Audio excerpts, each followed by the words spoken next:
Ako si Kael, 25 years old, tubong Cavite. Nagsimula ang aking kakaibang kwento nung ako ay sumama sa aking kaibigan para magbakasyon sa kanilang probinsya. Ramon, malayo pa ba tayo? Grabe, sakit na ng pit ko pare. 8 hours na tayo nakaupo rito sa bus. Layo pa ba? Malayo talaga to, pre. Kaya nga sinama kita para may kadami ako sa biyahe. Pero huwag ka mag-alala, Kael, malapit na tayo bumaba. Dinamay mo pa ako? Kung alam ko lang na ganito kalayo, hindi na sana ako sumama. Kung hindi lang sana ako. Tama na yan, Kael. Kaya nga kita sinama para makalimutan yung problema mo sa Cavite. Nung mga time nun, broken ako. Nahuli ko girlfriend ko may lalaki. Tapos ang masakit nun, barkada ko pa yung lalaki. Kaya sobrang logbook ako ng mga time na yun. Kaya nung niyaya ako ni Ramon, sumama na ako papunta sa kanilang probinsya. Para magbakasyon, nagbabaka sakali na baka makalimot ako. Oh, andito na tayo. Tara, Kael, tayo na tayo. Kuya, dyan na lang kami sa tabi, sa babaan na lang po. Ramon, tama ba yung binabaan natin? Bakit parang walang kabahay-bahay dito? Baka mali yung binabaan natin. Oh, pre. Malaya kasi tayo sa bayan. Dito kasi magkakalayo ang bahay. Hindi tulad sa atin magkakalapit. Kaya dito walang martes, hindi tulad sa atin. Sigurado ka ba, Ramon, na safe dito? Baka imbis na makalimot ako, lalo pa ako magkaproblema. Oo naman, ano ka ba? Masyado ka naman matatakutin. Tara, medyo maglalakad pa tayo para makarating sa bahay. Ano? Maglalakad pa tayo? Puro reklamo kasi. Tara na, para makarating na tayo sa bahay ng pinsan ko. Wala nang magulang si Ramon at nag-iisang anak lang siya. At ang tanging nakasama niya lang nung lumaki siya ay ang kanyang pinsan at tito. Makalipas ng 10 minuto bago namin narating ang bahay ng pinsan niya. Pre, andito na tayo sa bahay ng pinsan ko. Sa wakas nakarating din tayo. Pagod na talaga katawang lupa ako sa biyahe natin. Napakaliblib pala dito sa province niyo, Ramon. Pero maganda dito ah. Wala na nga lang masyadong tao. Oo naman, maganda dito. Pero matagal na ako din nakakauwi. Mga 5 years na siguro. Tawagin ko lang si Uncle. Uncle, Insan, may tao po ba dyan? Uy Ramon, ikaw na ba yan? Uuwi ka pala, hindi ka nagpasabi. Sana sinabihan mo ako para nasundo kita. Gusto ko kasi kayo supresahin, Uncle. May kasama po pala ako. Uncle, si Kael, barkada ko sa Cavite. Kael, Uncle Robin ko pala. Magandang hapon po, Tito. Ang ganda po pala dito sa inyo kaso malayo ang biyahe. Pero sulit naman po. Ay oo nga iyo. Malayo talaga to pero marirelax ka dito. Huwag ka mahiya, isipin mo na rin na bahay mo to. Salamat po, Tito. Uncle Robin, nasan pala si Tutoy? Umuwalan na pang gatong yung kanina. Pero pauwi na rin yun dahil magluluto pa ng hapunan. Pumasok muna kayo para mapagpahinga. At ipagkakatay ko kayo ng manok at pato para makakain na rin kayo.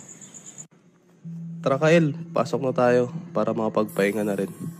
Masasarap ang kasaluto ni Uncle. Masarap magluto yan. Tamang-tama, gutom na rin talaga ako. Kagat ang dilim.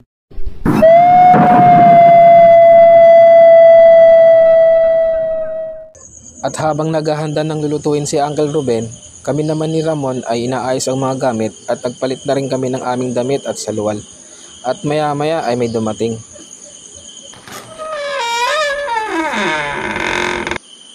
Tay, andito na ako. May bisita ata tayo. Toy, musta na? Tagal natin hindi nagkita. Kuya Ramon, ikaw na ba yan? Halos hindi kita makilala. Mukhang yayamanin ka na ngayon ah. Iba na talaga pag Manila boy.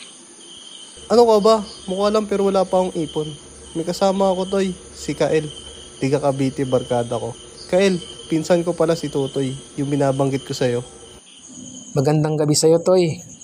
Sa'yo din, kuya. Sana mag-enjoy ka dito sa amin. Kaso, baka manibago ka, ah. Ibang lugar na to sa Maynila. Hindi naman kami, Toy, nakatira sa Manila. Sa Cavite. Probinsya rin yun. Liblib nga lang dito sa inyo, pero maganda. Oo, maganda dito. Pero huwag kang lalayo kapag mag-isa ka lang. Baka kasi ano. Tutoy, tama na yung kwentuhan. Halika mo dito at tulungan mo magluto para makakain na sila Ramon. Opo, Itay. Iwan ko muna kayo. Tulungan ko muna si tatay. May pasalubong ko sa inyo, Toy. At kay tatay mo, kunin mo na lang mamaya sa bag ko. Talaga, kuya? Ayos. Sige, kukunin ko mamaya. Medyo napaisip ako sa sinabi ni Tutoy na wag ako lalayo mag-isa.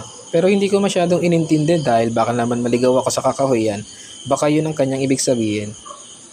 Nung naluto na nga yung pagkain ay inayos na ang mesa at hinain na ang aming kakainin. Tara Ramon, Kyle, kumain na tayo. Mukhang masarap ang hinandaan nyo.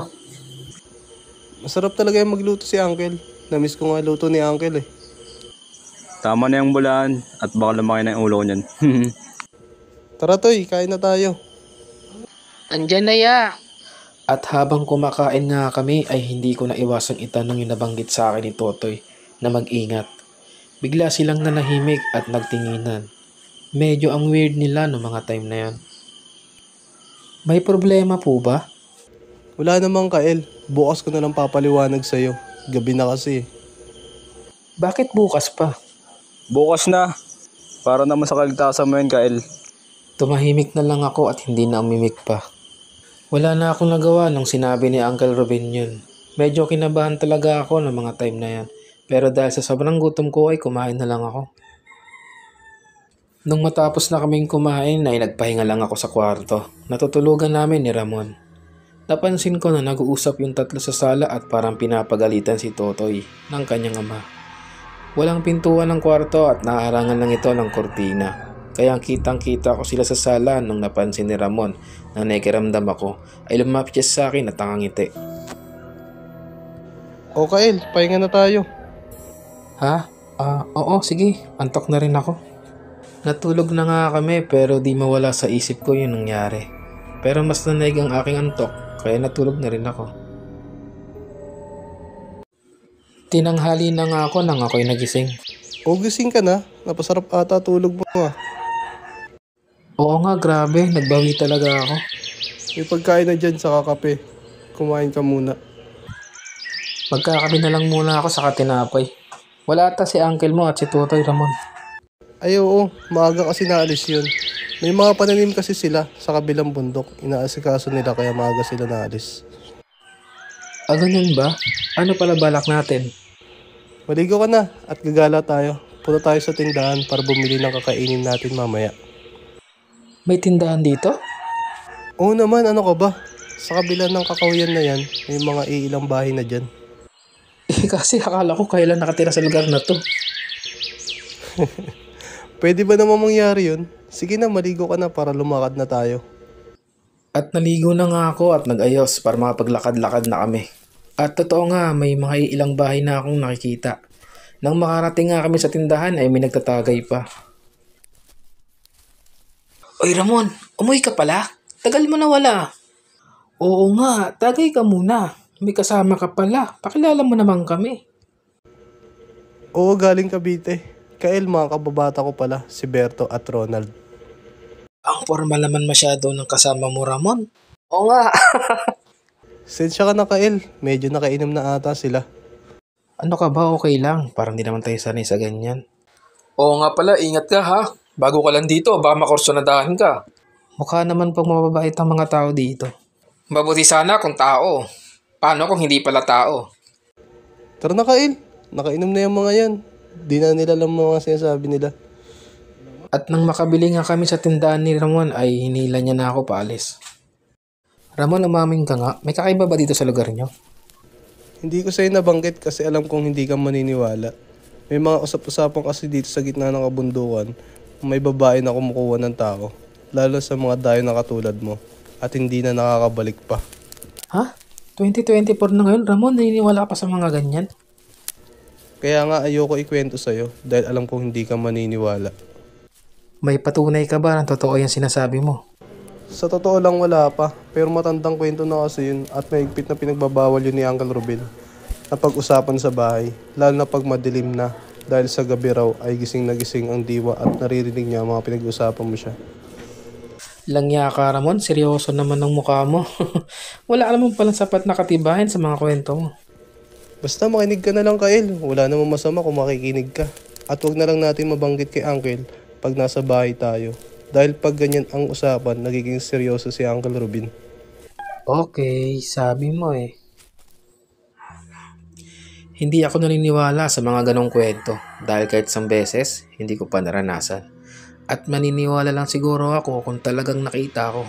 Pero aaminin ko, medyo nakakatakot nga kung sakaling totoo. Kahapon na at wala pa si Uncle Robin at Totoy. Si Ramon naman ay nakatulog. Dahil sa wala akong magawa, naisipan kong pumunta ng Batis. Malapit lang yan sa kanila, kaya naisipan kong pumunta. Ang ganda ng Batis dito, papag-ilamos nga.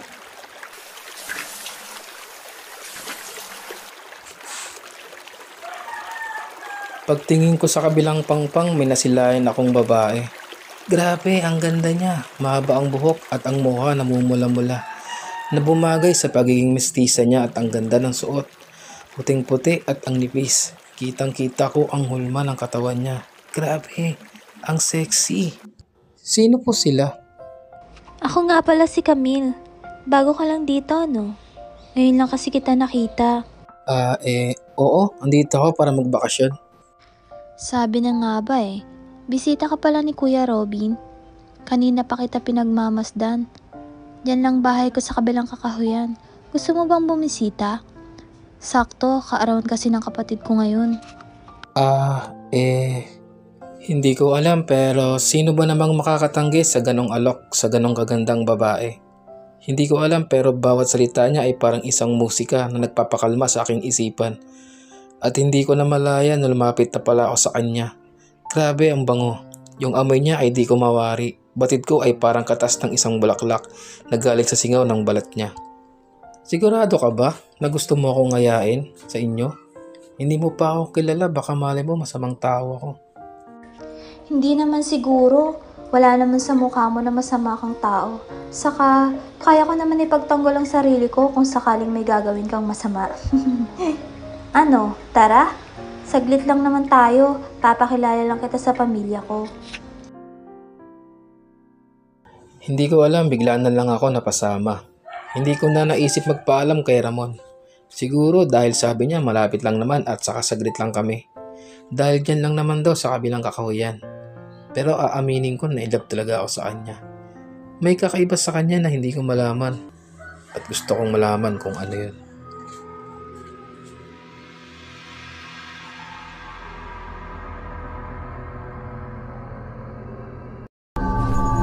Pare,